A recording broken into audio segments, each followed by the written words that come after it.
আমি কি কোনো দলের কথা বলেছি? আমি শুরু থেকে নিয়ে অবমাননা করেছি। আমার প্রত্যেকটা বিএনপি মানুষ আমাকে ভালোবাসে। ক্ষমা চাওয়া লাগবে, ক্ষমা চাওয়া লাগবে, ক্ষমা চাওয়া লাগবে এখানে।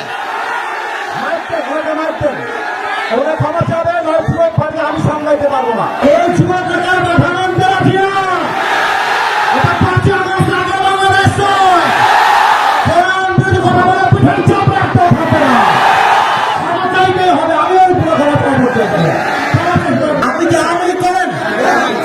আপনি আওয়ামী লীগ করে আপনি কথা বললেন আল্লাহ করে আইন চাকরি কেন আপনি সাহসকে দিয়েছেন আপনি যুবকদের জেলে আপনি যুবকদেরকে আশ্চর্য কথা বগুড়া মাটি এইটা একটা উল্টো বড় কথা বাবার নাম ধরে দিব আমরা একেবারে। আমার ব্যাকগ্রাউন্ড চেক করবেন আপনি। You have to check my background first, then you can comment on myself. বগুড়ার মাটি এইটা, বগুড়ার মাটিতে কেউ ইসলাম যদি কথা বলবে এটা বগুড়া সহ্য করতে পারবে না।